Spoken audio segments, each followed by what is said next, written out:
18-time individual NCAA champion. No, there's like relays. 2007 World Championship relay silver medalist. Gold medalist. Gold medalist.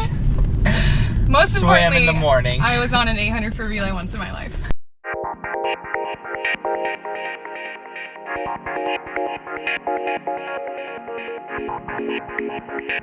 Coleman's Carpool in Atlanta. I'm Coleman, that's Kara. Hi. Now I'd say you're the superwoman of swimming. Coleman, that's so nice. Thank you. I don't think so at all. There are many other super women. Tell me about your role in swimming now.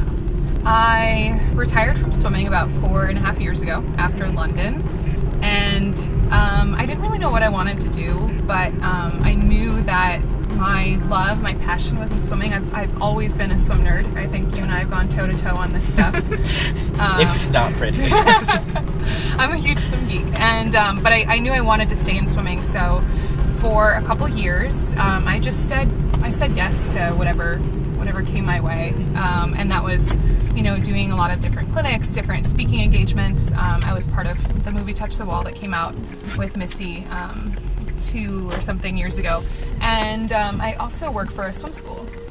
So my shtick, I guess, the thing that stayed really consistent with everything was I kept working with teenage girls. And since I was once a teenage girl not that long ago, I feel like it's easy to relate to them. I work a lot with teenage girls, Yeah. And I don't know, it's something that I've been really passionate about. I mentor a lot of girls back in Denver where I live, and I started my own event. So I kept going to these different events, and parents or coaches would be like, okay, work with the team, and then let's get all the girls together. I want you to sit down with the girls. And so I'd be at these different events trying to pull girls, here and there to, talk with them and work with them. And so instead of doing that, I created an event where I can bring everybody together, and it's called Lead Sports Summit, Leadership Empowerment and Athletic Development. And I have some, can I swear? No. Yeah. I have some really good speakers coming. So I have Elizabeth Beisel. I mean, she's super badass, I swore. But she's Olympic team captain, 3-time Olympian. Yeah. Just one of the most down-to-earth, humble women. So she's one of my keynote speakers. I have Kristen Shefchunas, who's a confidence coach. She's an author. She's a former Division I college coach. By the way, we're going to get juice. We're going to get some kale juice. Yeah, Kale Me Crazy, best juice place in Atlanta. And then I have Jennifer Brunelli. She's a formerly Jen Van Asten national team swimmer, and she's from South Carolina. She's my nutritionist. And then I have another keynote, Missy Franklin, a dear friend of mine. Who's that? Yeah, a dear friend of mine. But we have all of these really strong, successful, amazing women that work in swimming, and we brought them together for this one event. So it's for teenage girls 13 to 18, and it's going to be just different seminars, breakout groups.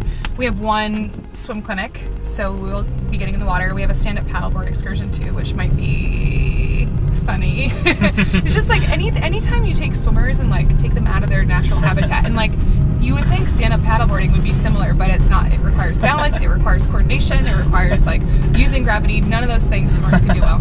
It's core strength, though. Kind of. Swimmers are alright. Yeah.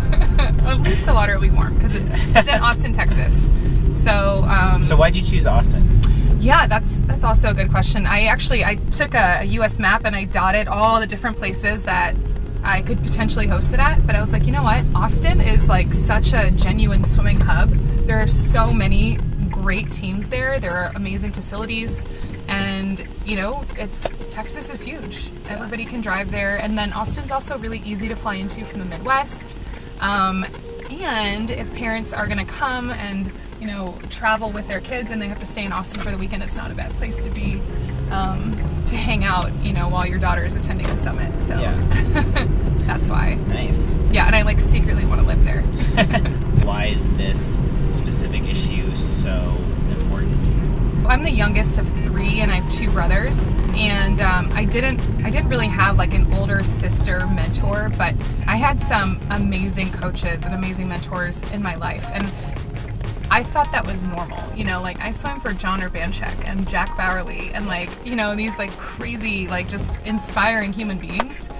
And I realized not everybody has that. And so not only is it important to have a mentor, but for young teenage girls, they're going the wrong way down the street. Oh, wow. Like straight up just... think we can do that? No, do not do that. That's a double yellow. Okay.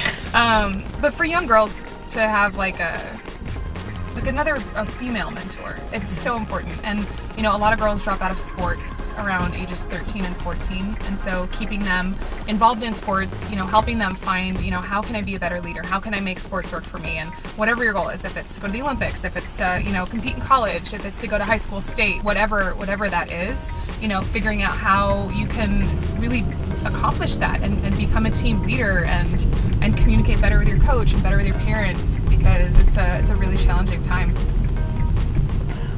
So, do you want to come? Yeah, I'm going to be in Austin. Oh, perfect. I'm totally coming.